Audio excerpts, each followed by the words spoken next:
My younger brother at the age of 21 passed away.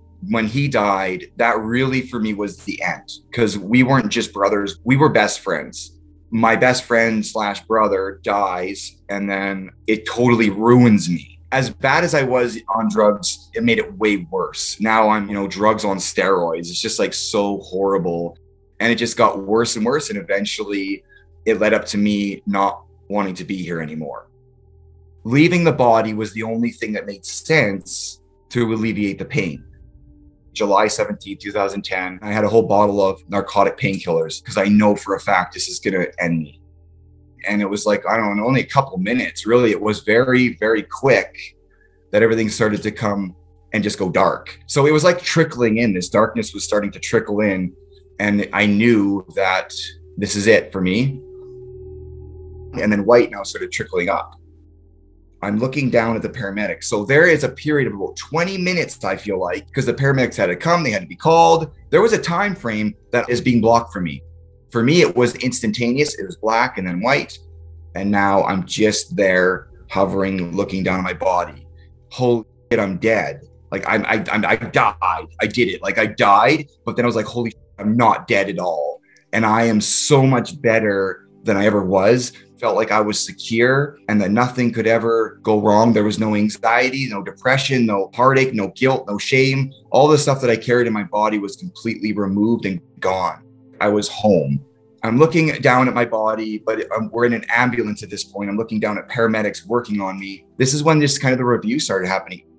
Everyone that I encountered, every single other person, I could feel what I had done to them. I'm feeling their pain. I'm feeling their sorrow. I'm feeling their anger. God, there was a lot of that. I'm feeling that from their point of view. And then I'm also feeling those that I did do good with as well. I'm feeling that joy or excitement or things in that nature, more on the positive side. But like I said, way more negative. There was no judgment. I was the judge, jury, the prosecutor. I was everything about the judge of my own life. It was me judging myself on what I could have done better or could have changed. There was this blueprint of my life, and there was challenges put in place for me to overcome. And it was obvious that I didn't pass any. It was obvious that nothing I did actually accomplished anything. And all of these challenges were still there. They were, unfinished. For me, it was just like, I guess not a disappointment, but for me, it was like, oh man, I couldn't even get one thing right on this list. It was obvious that I totally failed. And like I could have done a little better than this. Like if life was a game, I'm very much failed. My younger brother died a year before. He came up to me. He in his bubbly self was like, wow, that was quite the experience, quite the journey, in a very jokingly manner. And then he's like, I want you to come over here. I want you to follow me. Then he brought me into this light room. And this is where there was 3 beings. There was 2 women and there was 1 male guide. So the 2 women, they had like Victorian clothing. And then the guy had tribal clothing. So I do believe that these people were part of the soul family or guides. They did have a glow to them, kind of light energy, but everything out there was light energy. It's just degrees of how bright and how not bright. So they were fair. They were brighter than my brother. They kind of lit up more, and my brother was more kind of dimmed down.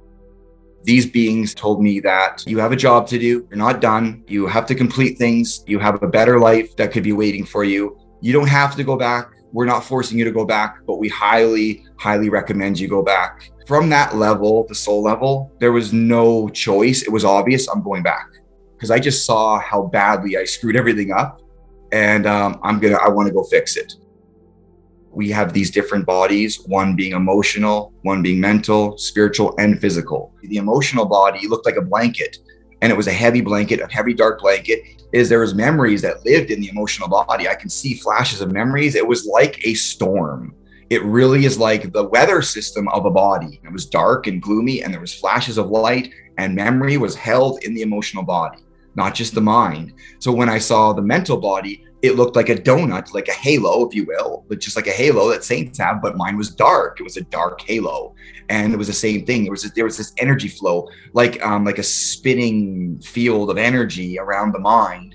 I didn't really see anything. Like the emotional body was very apparent. Like what was going on there was wild. This just was like a spinning donut of darkness.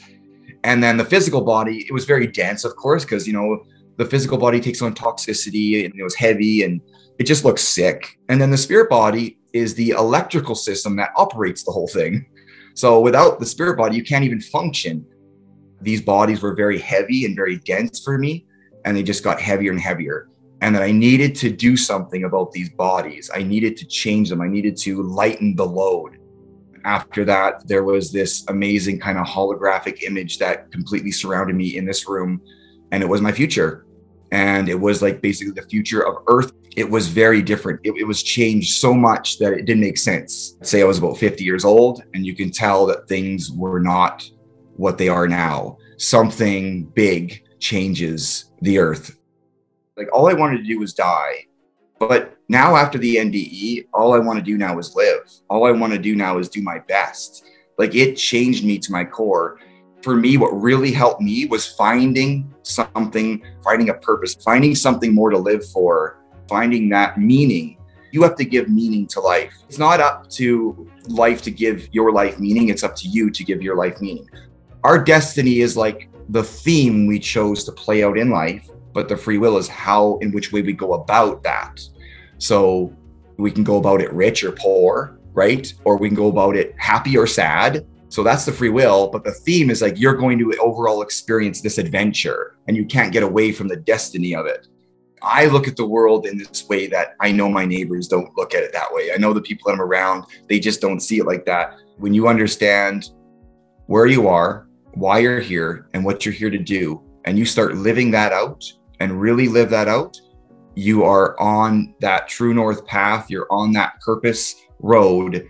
And when you're on that road, that's when that magic happens. That's when synchronicities flow. That's when things start to happen for you. That's when more things show up to expand the level of excitement. And life becomes this exciting, synchronistic journey and more like an adventure. When I was at my pre-life, it was like just a life. I was just living or surviving. I wouldn't even call it living. I call it survival. Now my life is a great adventure. Try to find adventure, because when you start living your life from that point of view of an adventure or something to overcome, and when challenges come, you can look at them as, oh, I'm gonna get through this. I'm gonna defeat this. Not, oh God, I don't want to do this again, right?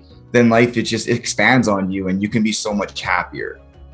Being who I am now is so much better than the way I was. My God. I hope you enjoyed that inspirational NDE from Jeff. I made a second video here of some of the questions and things that we talked about that I couldn't quite fit into this video. So if you would like a little bit of a deeper dive, click here. If you would like to see some of my other videos, click here. If you'd like to subscribe, click on my face. All right, hope you have a good one. See you next time.